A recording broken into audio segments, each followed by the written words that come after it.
সকালে আর্জেন্টিনা মুখোমুখি হবে জর্ডান এবং তার আগে পর্তুগাল খেলবে। পর্তুগালের ম্যাচটি অনুষ্ঠিত হবে কলম্বিয়ার বিপক্ষে। এই বিষয়গুলো নিয়ে কথা বলবো। আমার সঙ্গে রয়েছেন সহকর্মী তামিম হোসেন। তামিম, স্বাগত জানাচ্ছি। রোনালদো এবং মেসি মানে পাশাপাশি সময় মাঠে নামছে। আর্জেন্টিনার জন্য একেবারেই একটা নিয়ম রক্ষার ম্যাচ। এই ম্যাচে স্ক্যালোনি একটা পরীক্ষা নিরীক্ষা চালাবেন, এটার আভাস আমরা পাচ্ছি। সো ম্যাচটাকে নিয়ে আলোচনাটা করারটা যদি আমরা একটু ফরমেশনটা দেখে শুরু করি ভালো হয় মনে হয়। আপনি যদি আর্জেন্টিনার ফরমেশনটা দেখেন, যে আসলে যে ফরমেশনটা আর কি সম্ভাব্য ফরমেশন আমরা বলছি এবং বিভিন্ন জায়গা থেকে কথা গুঞ্জন শুনছি, সেই জায়গা থেকে যদি আপনি দেখেন আসলে আর্জেন্টিনার যারা মূল একাদশের ফুটবলার তারা আসলে কেউই অত বেশি নেই। আপনি যদি আলভারেজেরকেও ধরেন, আলভারেজ কিন্তু আসলে তার আগের 2 ম্যাচে আসলে খুব বেশি গেম টেম পাননি, তার একটা ইনজুরির কনসার্ন ছিল। তো এই টিমটার আসলে চ্যালেঞ্জটা হবে যে আসলে মেসি মার্টিনেজদের ছাড়া আসলে তারা কতটা নিজেদের পরীক্ষা করতে পারে। কারণ আপনার বুঝতে হবে পরবর্তী রাউন্ড কিন্তু আসলে নকআউট পর্ব সবসময় চ্যালেঞ্জিং। এবং আপনি যদি এবার বিশ্বকাপের দিকে তাকান, যে ছোট দলগুলো যেভাবে আপনার চ্যালেঞ্জ ছুড়ে দিচ্ছে, তো আপনার আসলে বেঞ্চের ফুটবলাররা কেমন আছে এটা কিন্তু আপনার বুঝে নিতে হবে। তো সেই পরিপ্রেক্ষিতেই আসলে স্ক্যালোনি এই ইনফরমেশনটা সাজিয়েছে। এবং আমি যদি বলি যে সেনেসিকে যে এই ম্যাচে খেলানো হবে, সেনেসি তো আপনি জানেন নিশ্চয়ই যে বালেরদের ইনজুরির পরে আসলে সেনেসিকে দলে ফেরানো হয়েছে। সেনেসিরও আসলে নিজেকে এই জায়গায় প্রমাণের একটা চ্যালেঞ্জ আছে, কিন্তু সে পরে দলের সাথে ইনক্লুশন হয়েছে। এছাড়া যদি আমরা বলি যে আসলে যদি ফরমেশনটা দেখেন, আগের ম্যাচে যে ফরমেশনে খেলেছে ওই ফরমেশনটাই আসলে আজকে ফলো করবে। ডিফেন্স লাইনে মোটামুটি খুব বেশি পরিবর্তন নেই। সামনের দিকে থেকে আসলে মেসি যে জায়গায় খেলার কথা তিনি হয়তোবা মানে পরবর্তীতে নামবেন সাবস্টিটিউট হিসেবে। তাছাড়া যদি বলি আমরা আসলে খুব বেশি আলোচনা শুনছিলাম বিশ্বকাপ শুরুর আগে নিকো প্যাসকে নিয়ে, তাকেও আসলে এখন পর্যন্ত একটা ম্যাচে আমরা সাবস্টিটিউট দেখেছি অল্প সময়ের জন্য। তবে তাকে হয়তোবা এই ম্যাচে সুযোগ দেওয়ার সম্ভাবনা আছে কি মনে হয়? এই ম্যাচে আসলে স্ক্যালোনি তার যেই পরীক্ষা নিরীক্ষা যাই আছে এটা পুরোটাই আসলে সে সারবে। আর আপনি যদি বলেন যে জর্ডানের কথা, জর্ডান আসলে তাদের আর হারানোর কিছু নেই। আর এই দলের বিপক্ষে আপনি যদি পরীক্ষা নিরীক্ষা না করেন তাহলে আপনি তো পরবর্তীতে এই চ্যালেঞ্জটা নেবেন না নিশ্চয়ই।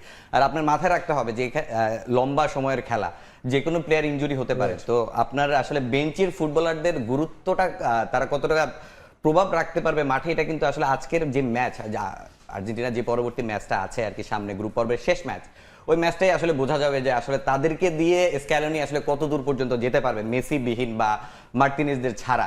তো সেই হিসেব করলে যে আসলে আজকে স্ক্যালোনি আসলে তার হাতে যারা অস্ত্র আছে সবাইকে আসলে পরীক্ষা করবে এবং সে চাইবে আসলে তার প্লেয়ারদের কি অবস্থা এটা জানার। জর্ডানের কোচের একটা কথা শুনছিলাম, তিনি আসলে বলছিলেন যে তাদের কিছু যেহেতু নেই বাট একটা চমক দিতে চায় তারা, কারণ শেষ মানে বিশ্বকাপ থেকে বিদায় নিচ্ছে, এমন একটা কিছু সিগনেচার কিছু রেখে যেতে চায় যেটার কারণে কিছুটা হলেও সুখ নিয়ে যেতে পারবে। আর্জেন্টিনাকে যদি এই ম্যাচে হারাতে পারে, সেটা মানে যেই দলই হোক, বেঞ্চ টিম হোক, আর আপনি ফার্স্ট 11-এর কথাই বলেন, বাট টিমটা তো আর্জেন্টিনা হবে। তাদেরকে যদি হারাতে পারে, তারা যেটা বলছিল যে কোচ যেটা বলছিল যে প্লেয়াররা একটা আত্মবিশ্বাস নিয়ে যেতে পারবে পরবর্তীতে যখন বিশ্বকাপ আসবে, কিংবা এই জেনারেশনটা যখন আস্তে আস্তে সামনের দিকে এগুবে, পরবর্তী বিশ্বকাপের জন্য কোয়ালিফাই খেলবে, তখন তাদের ভিতরে ওই জিনিসটা কাজ করবে।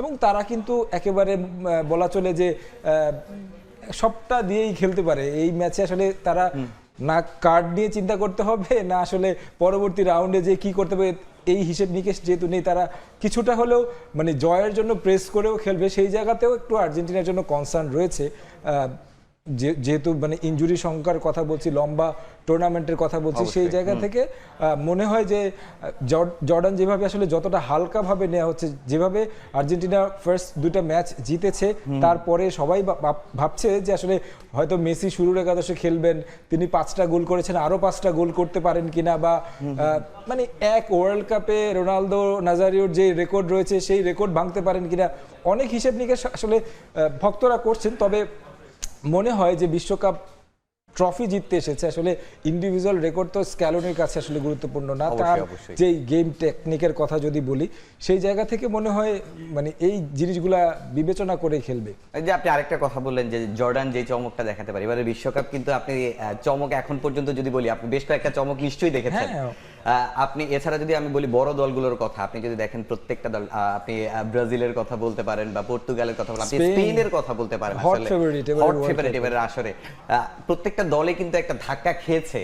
আপনি আর্জেন্টিনা কিন্তু এখন পর্যন্ত স্মুথলি আসলে তাদের এই শেষ ম্যাচ পর্যন্ত চলে এসেছে। এবং আপনি যদি জর্ডানের কথা বলেন, জর্ডান কিন্তু আসলে আপনি 2টা ম্যাচ হেরেছে তারা, তবে জর্ডান যেভাবে আসলে বিশ্বকাপে কোয়ালিফাই করেছে প্রথমবারের মতো, আসলে আপনি তাদের পারফরমেন্স যদি দেখেন, আসলে টিমটা কিন্তু আসলে পাল্টা আক্রমণের যেই প্রভাবটা তাদের আসলে সেটা আছে। এবং তারা কিন্তু যেহেতু একটা শেষ চেষ্টা তাদের এই ম্যাচে আসলে তাদের যত কিছু পরের তো আর কোনো চিন্তা নেই তাদের, এই ম্যাচে আসলে তাদের যতটা সম্ভব তারা ওই প্রেশারটা নিয়ে খেলবে এবং তারা চাইবে যে আসলে ম্যাচটা থেকে অ্যাটলিস্ট যদি ড্রটাও করতে পারে, আপনি জেতাটা অনেকটাই কঠিন, কারণ আর্জেন্টিনার মতো দলের বিপক্ষে আপনি জয় পাওয়াটা এখনকার প্রেক্ষাপটে যদি আপনি বলেন, এটা এক প্রকার অসম্ভব। কিন্তু এটা ফুটবল, যে কোনো কিছু হতে পারে। তবে আমার মনে হয় যদি তারা একটা ড্র করতে পারে, এটা আসলে তাদের জন্য অনেক বড় একটা অ্যাচিভমেন্ট হবে এবং পরবর্তী আসরের যদি তারা কোয়ালিফাই বা সামনের ফুটবল তাদের জন্য অনেক ভালো কিছু বয়ে আনবে যদি অ্যাটলিস্ট ড্রটা করতে পারে।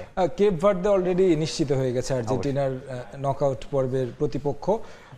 সহজ লাইনেই যাচ্ছে নাকি? অনেকে আবার বলছে যে আর্জেন্টিনা নাকি আরো একটা সেটআপ বিশ্বকাপ খেলছে। ব্রাজিল সমর্থকরা স্পেশালি আপনার মতো যারা আছে তারা আসলে এগুলো বলে। না, এ ধরনের কথা তো আপনার মানে আমরা যারা ফ্যান আছি সবাই বলি আসলে, তবে এটা তো ফুটবল, একটা রুলস তো আপনার শুরু থেকেই আসলে তৈরি হয়েছে, রুলসের মতোই তো খেলাটা হচ্ছে। আর স্বাভাবিকভাবেই আপনি যদি দেখেন, মানে আপনি স্বীকার করছেন সেটআপ নাই কিছু, সেটআপের যে বিষয়টা যদি আপনি বলেন, এখানে আসলে যে ধরনের দলগুলো বড় আছে, এখানে কিন্তু একটা ব্যবসার জায়গাও থাকে, আপনি নিশ্চয়ই বুঝেন, মানে স্পোর্টসের যে বিজনেসের বিষয়টা। এ ধরনের দলগুলো আসলে গ্রুপ রাউন্ডটা খুব ইজিলি পার করে যায়, পরবর্তী রাউন্ডটাও খুব ইজিলি পার হয়ে যায়। কারণ আপনি যদি দেখেন এবার কিন্তু 32টা টিম আসছে আপনার, 32টা টিমের মধ্যে তো আপনার সবগুলো ফেভারিট না, আপনার কয়টা টিম আপনি সেরা ধরতে পারবেন? বাকি যে টিমগুলো এগুলো তো খেলবে, তো এদের সাথে যখন অপোনেন্টের একটা টিম খেলা হবে, এবং আপনি যদি কেপ ভার্দের কথা বলছেন, কেপ ভার্দে কিন্তু আপনি হালকাভাবে নিতে পারবেন না, কারণ কেপ ভার্দে যেভাবে আসলে ভালো টিম একটা, এক্স্যাক্টলি। এবং আপনি কেপ ভার্দের যে চ্যালেঞ্জটা ওইটাও আর্জেন্টিনা নিতে হবে। সো বড় টিম ছোট টিম আসলে আমি বিশ্বকাপে বড় টিম ছোট টিম অত বেশি হিসাব করি না, কারণ প্রত্যেকটা টিমই আসলে তাদের যেই যোগ্যতা ওইটা দেখেই কিন্তু এই জায়গায়, এবং 32-এ সেরা 32-এ। সো তার আপনি সাথে আলোচনা আরো করব। আপনি স্বীকার করেছেন আসলে কেপ ভার্দে ভালো টিম, বড় টিম। কেপ ভার্দের বিপক্ষে আসলে জয়ের পরে আবার আপনারা মক করবেন না যে কেপ ভার্দের বিপক্ষে জয় পেয়েছে আর্জেন্টিনা, সেটা বলার মানে আমি জানি না, অনেকে হয়তো বা এই বিষয়ে কথা বলতে পারে, বাট আমি ব্যক্তিগতভাবে মনে করি যে আসলে বিশ্বকাপের মতো মঞ্চে আসলে আপনি কোনো টিমকে আসলে হালকাভাবে নেওয়ার সুযোগ নেই, যে কোনো টিম আপনাকে চ্যালেঞ্জ দিবে।